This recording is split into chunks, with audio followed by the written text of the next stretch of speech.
submarine fans. It's Eric with TheSubVet.com coming to you from Bottom Gun Coffee Company Studios in Aurora, Colorado.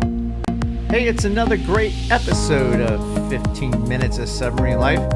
And today we have a special guest, the CEO and president of Bottom Gun Coffee Company, submarine veteran Bill Moser. How you doing, Bill? Very good, Eric. How are you today? Not too bad, not too bad. So, Bill is the CEO of Bottom Gun Coffee Company, but today we're doing his 15 minutes. And we're going to talk about his submarine career. So, Bill, tell me where you started off. Did you have any idea when you were growing up that you were going to join the Navy, or did you have any influence as far as family members to be military? No, actually, well, except for my mother's brother, my uncle. He was did a couple of years in the Navy back in I would say late 50s, and I guess back then you were able to do 2 and 3 year enlistments. I'm not quite sure, but when he got home, he was a little dissatisfied with what was going on. You know, I guess when you're in the military and you get out of the military and you see people, kind of living their lives without no discipline. He didn't like that, so he turned around, joined the Marine Corps, and spent 22 years in the Marine Corps after that. So I kind of admired that, and I kind of romanticized a little bit about being in the military and things when you have somebody that you respect. Right. And basically, I kind of forgot about it until I was about 17, and I was palling around with this one fellow who was always having problems at home, and he wanted to borrow my car. Okay, yeah. So I was like, well, no. So where are you going? Right. He says, well, I'm going to cut class. So, if you're going to go, you're going to have to cut class with me. I was like, at that point, I was like, yeah, sure, whatever. And, like, you get in the car, I said, where are we going? He went down to Navy Recruiter, and Navy Recruiter got 2 for 1 that day. Oh, so you both went down at the same time and just talked? Both went down the same time. But you didn't know you were going to talk to the recruiter? You just kind of got in the car with him, like you said? He told me he was going to the recruiter while I was driving him. Yeah, that's a good story. So, of course, I went in like an idiot. So, those recruiters always can talk a good game. Did you have one of those? It's just, had the high personality. We had a recruiter who was a first-class machinist mate, Michael Patrick Keene. And he referred to himself in the third person quite frequently.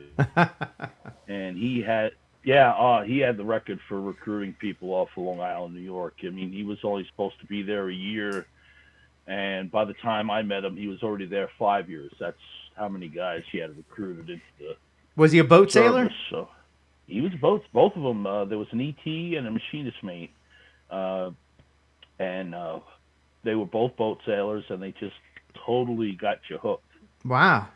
So I just what they did was it was pretty amazing, and then when you're a 16, 17-year-old kid, all of a sudden your eyes are like this, and they start telling you a bunch of sea stories, and we kind of got hooked. Well, see, in the beginning they start talking about the Navy SEALs, and when you're a young fellow like that, you don't know what tough is. And they start telling you all about that to get you hooked. And then what year was this, Bill? This was 1979. Yeah, SEALs are full swing. Yeah. Yeah, so they were kind of an unknown group at that time. Talking to you about the SEALs. So that's before the internet and all the Navy SEAL movies. So you. Did you go in with the idea that you might try out for the Navy SEALs, or did you go in designated machinist mate, or about 20 seconds? 20 seconds. I actually going in the Navy was pretty much the idea after about 10 minutes of sitting there talking with these gentlemen. We were there probably about 4 hours. Wow. That's just how the gift of gab, they had it. Mm-hmm. And I decided at that time I didn't want to be on an aircraft carrier with 5,000 guys. So my friend I was with was he was afraid of submarines. He didn't think going underwater was such a good idea. So I was like, well, okay, I signed up to that, and he gave me the form to bring home to Mom because I still a year younger than I should have been. And I got home and she hollered and screamed and yelled up and down. Oh Recruiter my showed gosh. up at the door. Mm. Yeah, she goes, well, when's he going to be here? I said, probably about 5 minutes. And she signed the paper. She signed it that night, and then I left July 20th of 1979, and I went to Great Lakes. Great Lakes, yeah, that's the normal pipeline for submariners. So, was it a 4 6 year commitment? Were you designated at this point? In the beginning, it was a 6 year commitment. Got to go down to Dam Neck, Virginia, figure out if I was going to be an MT or one of the other rates they had down there. I think there was three of them you can go for at that time. Yeah, the Swazi program, Missile Tech, ET, And and oh my FTB. goodness, Mm-hmm. FTB, that's it. And so I chose to do that. And what happened was being young, dumb, and stupid. I wound up knocking 2 years off my enlistment because I had a hard time with the classes and everything. So I become an ST and went out to San Diego, and I stationed out in the ASW base out there. And I actually, like the good little sailor I should have been, and got myself all classed up and passed, and got my orders to a boat out there once we graduated. So So you converted to Sonar Tech, and they're out of San Diego and Westpacker, and that's a whole no, ton. actually, what happened? I did get Westpac orders, but we were allowed to trade orders once. Oh, So I traded with a guy on the East Coast, and I got a boomer and he got a fast attack. so you got a boomer. Okay. Yeah, So, well, boomers for Sonar Tech. I mean, my last guest was saying that he wanted to get the action, so he intentionally went fast attack. But everybody chooses a different boat for different reasons. So, what boat you sure. get, and what port did you go out of? I was on the USS Daniel Webster 626 Gold Crew, and it was the New London Holy Loch, The Holy Loch Transit. but Yep. yeah, cycle. We had a few. We had a system on the boat that was kind of critical for sonar that only one other boat had. One was on the Westpac, one was on the Pacific Ocean. We were on the Atlantic Ocean. I don't even know if it's been declassified. I have no clue. But it kind of made our patrol cycles a little bit different than I think some of the standard boomers that are going out there. So there was a lot more sonar intelligence work that was going on at the time. Oh, so you had some special ops, and that's not Yeah, uncommon. Every crew can be different. I mean, I think I remember one patrol where we were designated to do something that was out of the ordinary. So I think any boat can be tasked with anything at any time. So, but that's well, what. the funny thing was when I read Blind Man's Bluff, they were talking about a few things in there that I remember actually being, out at sea at the time, and our boat was actually mentioned in the back of that book. In the list of boats that were involved with such things, that they were doing it with that, and I never knew. Yeah, isn't that You know, crazy? Yeah, and we yeah, and, it is. and we call it the silent service for a reason. We still have a hard time talking about it, even though when there's books and out there saying what we did and it's declassified, it's still kind of hard to. I did this, or I was at this place, or it's Sure. it's just better. I was in the North Atlantic. That's where I was at. So did you like Holy Loch? What when you're doing refits and sometimes there's You know, stories of. I really did. See, here's the problem. I was not even a problem, but if you paint a broad stroke of what the picture was like, you got to figure 17, 18-year-old kid from Long Island, didn't have an awful lot of experience in the world, Right. and all of a sudden you're out there and they put money in your pocket, free time, and basically when you're 17, 18 years old, you're able to work and do your job and still go out and do stupid stuff. Mm-hmm. So I appreciated I appreciated the 1 or 2 days of good weather we had over there in Holy Loch, and I just was kind of looking at, gee, I would go on another patrol right now in a heartbeat, because now I can appreciate the time that we had with the guys and all the cool stuff that we did. Holy Loch was really kind of quaint, and I don't know how some of the other fellows remember it, But it was nice, going out and getting our fish and chips. And we had guys that would pay £20 The for best someone to fish and bring them back chips. best fish and chips. Yeah. You know. So that's to remember. But, How was your qualification process, your first patrol, and you got any memories of that? well, I wanted to qualify in the first patrol, but I got about three-quarters of the way done. Uh, and I was one of those guys. I would study stuff. I would talk in my sleep, um, and do the qual check out right in my sleep. And I actually, when I went for maneuvering for Machinery One, Right. fellow there, his brother was my senior chief in my division. So he was the sonar senior chief, and he was a second class machinist mate, and the guy was real good. Wow. And I got there, and it was like, be prepared, you know. Uh, uh, we used to call him Blotto, and it was, Brian Foley, good guy. I haven't seen him in a long time, but he sat there and listened to me for about 5 minutes, and he took my call card and he signed it. I said, "What are you doing?" He was like one of the toughest guys on the boat to get A checkout. qual signature from. Yeah. And he says, "My bunk is 3 bunks down from yours, but I listened to you for the past 3 nights." He goes, "You know the equipment." You're Because talking I to your talked the whole thing. You're Talked studying. in my sleep. Yeah, because I wanted to be prepared, and I guess in a way he kind of intimidated me a little bit, but I did look up to him. Uh, so I finished, I guess, prior to halfway night on my second patrol. Got my Dolphins pinned on numerous times. And When they still hit you, then they definitely hit you in the early '80s. That's for sure. It definitely got oh yeah, tagged in. you guys didn't get them tagged on? Yeah, I think when I got qualified in was it 88, 89? Yeah, they were still tagging them, but by 90, 91, I would think that's when they were starting. So there was a rumor somebody got their heart stopped on a boat. You getting tagged, and that was the reason they gave for it. But it's That's the same thing they said back in the '80s too. But my shirt was covered with blood. yeah, it's when I kept that shirt for a while. The one with the I had it for a long Yep. time. Yeah. Yeah, me too. Yep, me too. So So, so you had to go through your sonar quals, obviously, through the different. What do you got? Broadband, narrowband, and then might be another one, and then you got sonar supervisor.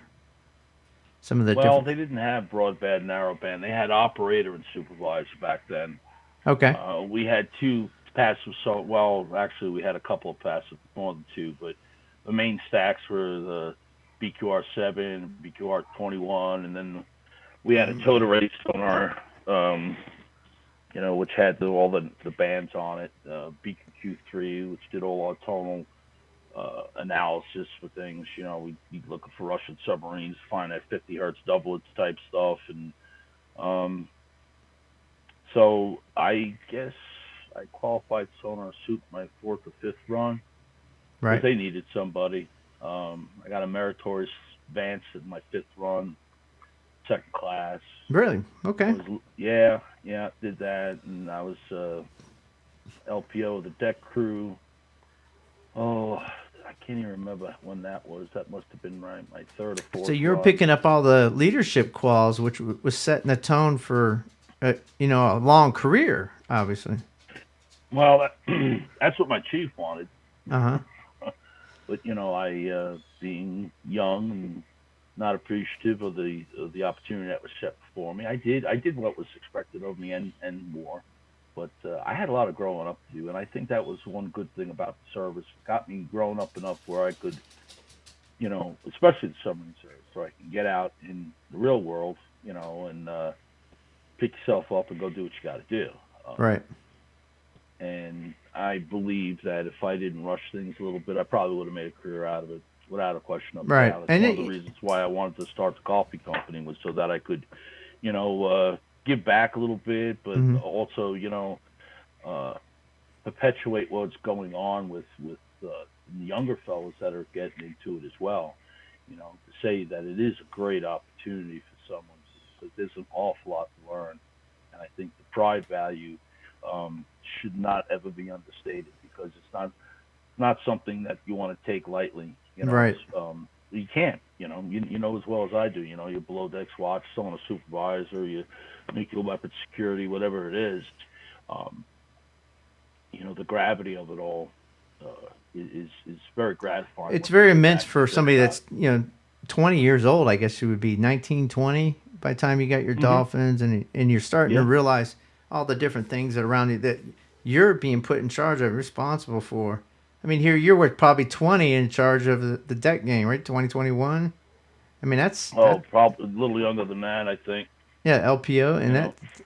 that's Yeah. just crazy. I mean, if you try to think about or what in the civilian world would cross that, and you can't really cross that over. But you don't think about that when you're in the Navy and you're No. homesick, No. you're young, you want to go home, even though the immense career that was being put in front of you.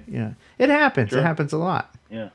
Yeah. But Well, really, when you think about it, when we used to have the Nuclear Regulatory Commission come down and do the inspection, of all the nuclear spaces, and uh, I believe we had some back then. The commission that would come down, I think it's a multinational commission. I don't quite remember, this but is for the reactor, like ORS or nuclear yeah, weapon. yeah, they would come in and they would. Well, it's all for propulsion, I guess, the whole nuclear deal. And Uh huh. one of the big things that they had, they were very surprised of was the age of all the people sitting in the, in the control room for the reactor and all that. They were they were looking at us like well, not myself, but all the nukies that were The back there operators like they were back a at bunch aft. of Yeah. kids. Yeah, and it was quite it was quite sobering when the captain turned around and it was some fellow from the Air Force, I think, just laid them right out. Say, hey, look, this is the way it is. They passed everything. They're qualified and what they need to qualify for. And I think it was the first guys. I think it was probably his first inspection of a boat with all these young fellas on there. Yeah, I've So heard other stories similar to that. When they come down. Heard stories similar to that with the nuclear weapons check. Air Force guys come down and they're just surprised because officers usually have all those positions. You know, that's right. yeah, where That's they're right. enlisted. They do different skill sets in the Air Force. So yeah, Yep. that's so you did your 6 years and then all of it Did out of four Holy Loch, years. New London. Did you go anywhere else? Yeah, 4 years, two years inactive, because I went from being into a sonar field. They didn't guarantee they didn't want you doing that 6 years, active. So things were a little bit different because basically I didn't do so well on in over there in Dam Neck, so that's why I switched over to SDS. That was what I was saying. The Oh, user so it was I'm mistaken. Was that a 4 year billet then when you went sonar Yeah, too? 4 year billet for SDS. Oh, okay. My contract changed. They Oh, so you didn't have to actually commit the extra 2 years like the Swazi program has you do then. Okay. no, they didn't call the Swazi program back then. Um, like even the reenlistment bonuses were a lot less Yeah. as time went on. But It seems like they I change had things every 5 years of how they do business. So, right, right.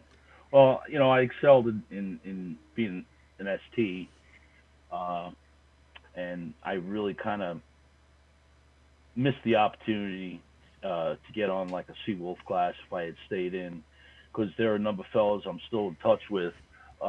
One actually joined the Army, wound up becoming an officer in the Army. Another fellow, he was a missile tech. He was second class. I think it was a third class when I met him. By the time I got off the boat, he was a first class, and he wound up being the supply officer on the first Seawolf class. wow. Um, yeah, and he just retired about a year or so ago. Right, right. And yeah, real sharp guy, nice guy. And I've touched base with some folks over the years and how they furthered their career. Some got out, some furthered their career. Um, and I just growing up in the Navy, is a good experience, especially in the submarine force. And that's one of my regrets. I wish I could Hmm. have just stuck it out just a little bit longer, because there were a lot of good changes that went on. And Really, a you lot of say big changes. you stay in touch with some shipmates now, and that bond that you build on the boat, it's a special bond. I mean, it's a brotherhood that lasts for life.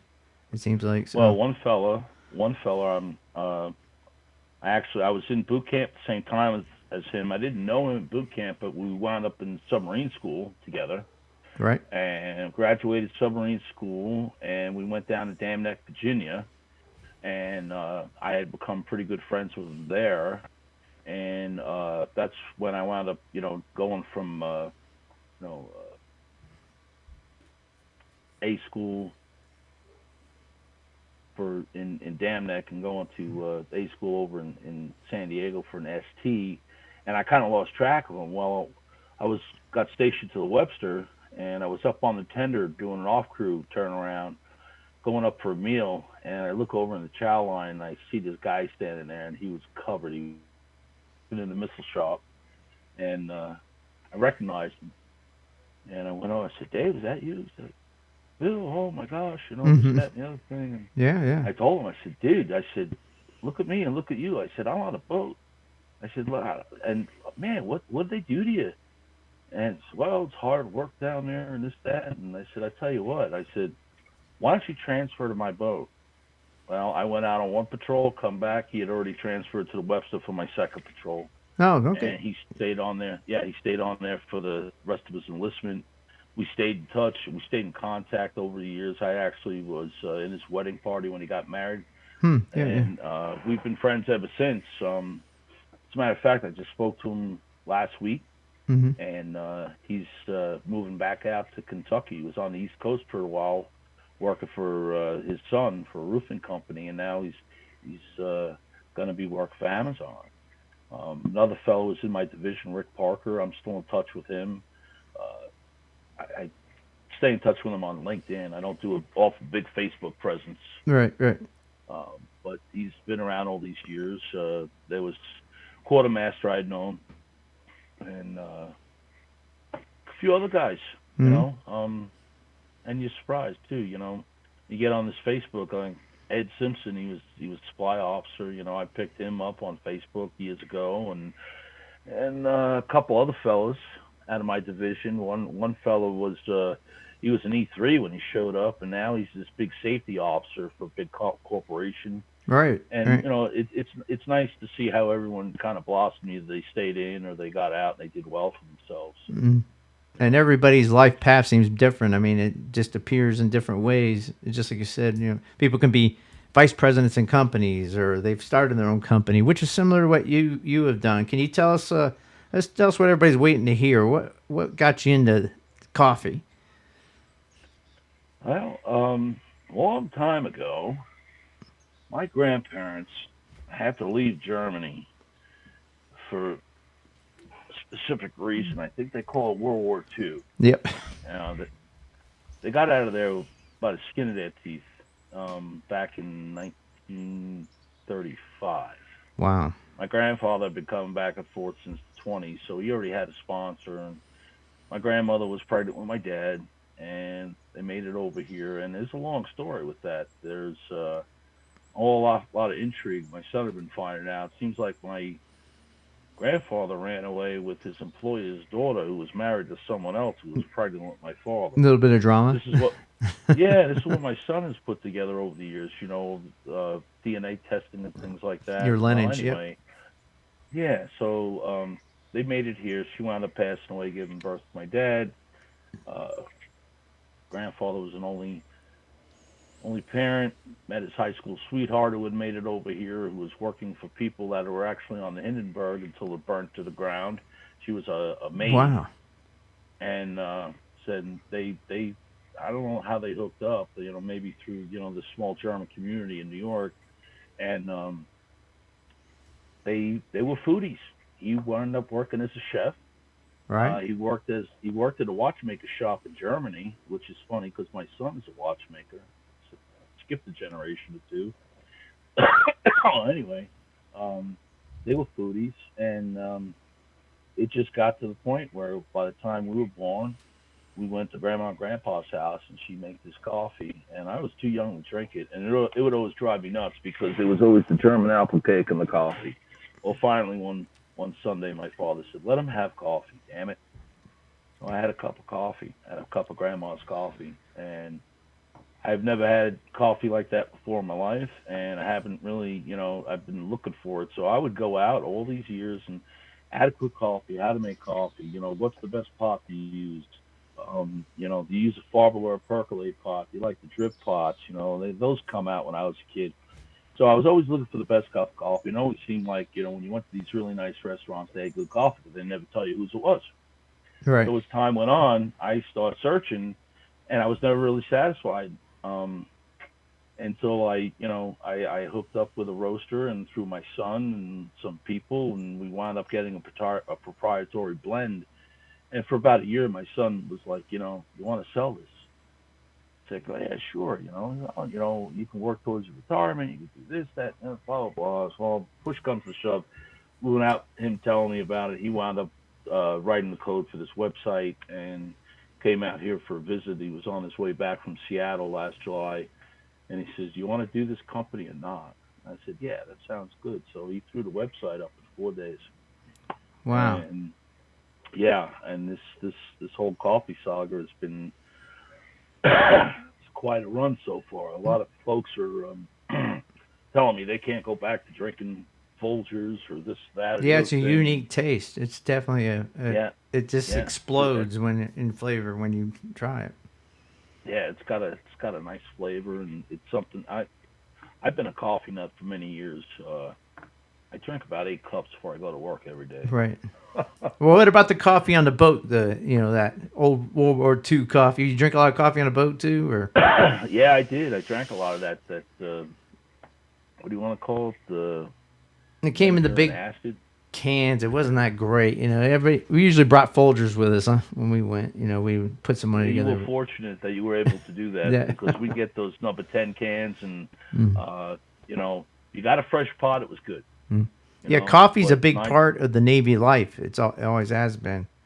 And then you add in your family story with it. That's a good story. I mean, it's kind of like grandma's recipe that's gotten into the flavors that you've introduced into your company, which are well, that was the flavor I was looking for, right. and and I found it, and it's been kind of like a dream come true because it's really nice being able to finish a nice meal, have a nice cup of coffee, having other people comment on. I have a woman that I sell coffee to now, and she goes, she was a coffee nut, Right. drinking coffee all the time, and she had to stop because she kept getting headaches because of what they put in your coffee. You have a delicious flavor, but there's preservatives and things like that. Well, long story short, she stopped drinking coffee. Her and her husband had dropped in on us over the summertime, and I gave her a card, and she goes, "I want to try it."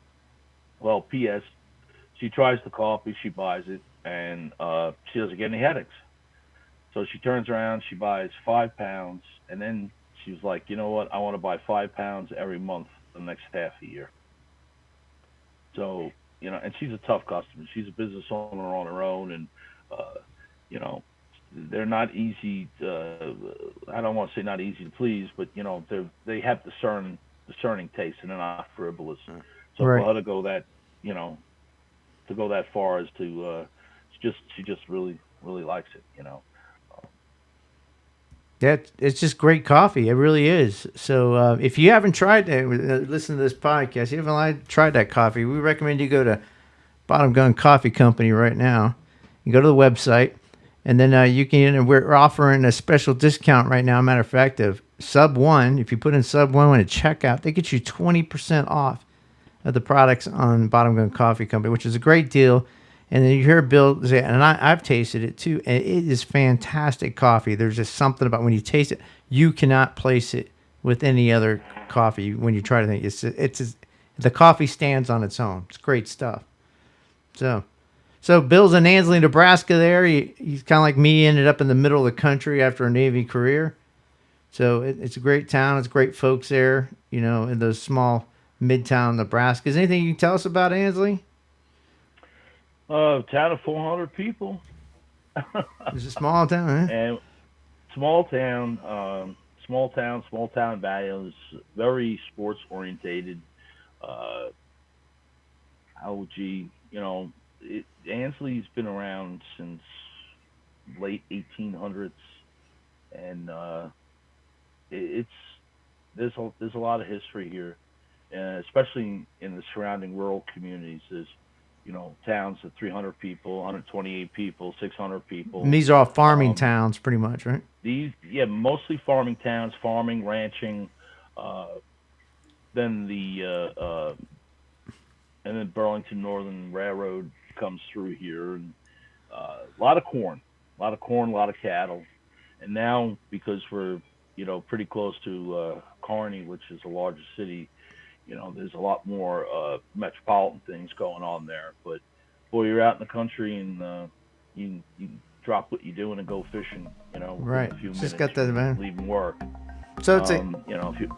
Yeah, no, I'm saying it's just a great story, and we're coming to the end of our 30 minutes for 15 minutes of submarine life, but I appreciate the story. I just want people to realize not only the great coffee, but where the coffee company is. It's in a great place with great values, great people helping you out and get the product out.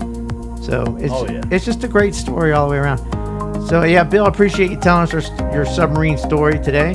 You being a sonar tech on the Daniel Webster, one of the great line of missile boats called the 41 for Freedom. Hey, and I'd like to thank you for listening to this podcast, 15 Minutes of Submarine Life. If you'd like to be on the next show, please email me at eric@thesubvet.com. Once again, it's eric@thesubvet.com. And you too can be our next submarine veteran guest on the SubVet. This podcast was brought to you by Bottom Going Coffee Company, the taste